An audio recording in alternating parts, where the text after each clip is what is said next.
बिस्मिल्लाहिर्रहमानिर्रहीम। अस्सलाम वालेकुम। आज हम जैसे कई टॉपिक पढ़ेंगे, ठीक है। इन्वायरमेंट, ठीक है। इसका सबसे पहले इसकी आप इस तरह, ये मैंने इस तरह इसलिए लिखा है क्योंकि मुझे एक तो जब मैं इसको रिवाइज़ करूँगी फिर मुझे बहुत आसानी होगी।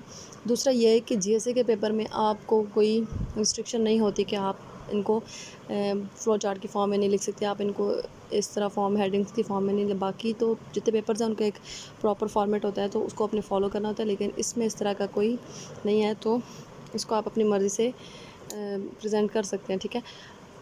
इसकी क्लासिफिकेशन देखेंगे, environment is classified into two,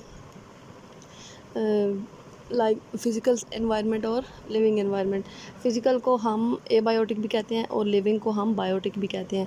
physical जितने भी होते हैं अदर दैन लिविंग थिंग, ठीक है, लाइक एयर, वाटर, लैंड, जितनी भी चीज़ें होती हैं वो आपकी एक्सटर्नल फैक्टर्स में आती हैं। लेकिन जो लिविंग फैक्टर्स हैं उनमें प्लांट्स आते हैं, एनिमल्स आते हैं, माइक्रो ऑर्गेनिजम्स आते हैं, जितने भी, यानी living part of the environment is called biotic factor और बायोटिक इन्वायरमेंट और living environment, and the non-living part of the environment that is called abiotic factor, physical environment और नॉन लिविंग इन्वायरमेंट, ठीक है।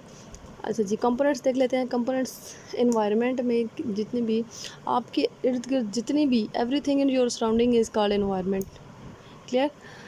इन्वायरमेंट्स में सबसे पहले lithosphere आता है, ठीक है। लिथोस्फेयर कहते हैं जितनी भी आपकी लैंड होती है।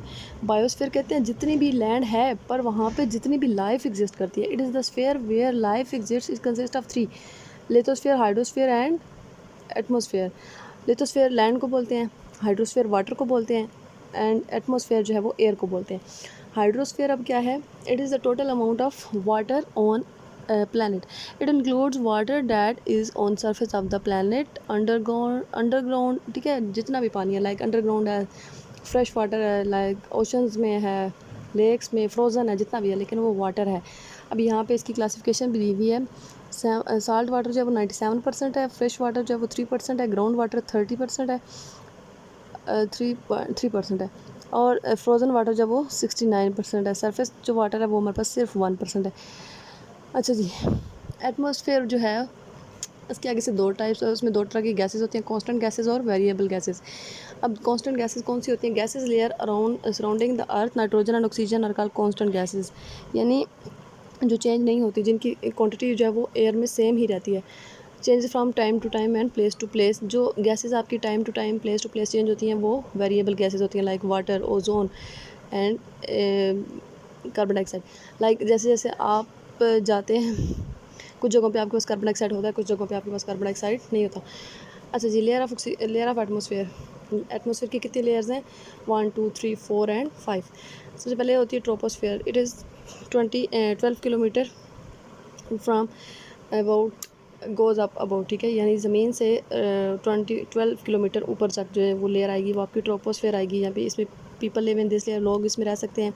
वेदर हैपन्स, प्रिसिपिटेशन, लाइक बारिश होती है, जो भी कमर्शियल एयरक्राफ्ट जितने आपके प्लेन चलते हैं वो सारे चलते हैं, ठीक है। उसके बाद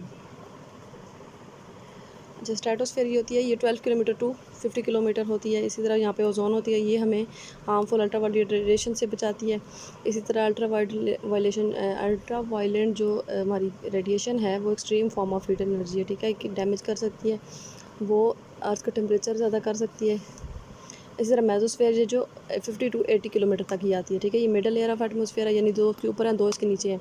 कोल्डेस्ट लेयर है, और ये टेम्परेचर डिक्रीज, जैसे जैसे आप ऊपर जाते हैं टेम्परेचर आपका -93 डिग्री तक भी जाता है। उसके बाद आती है ट्रोपोस्फेयर, थर्मोस्फेयर।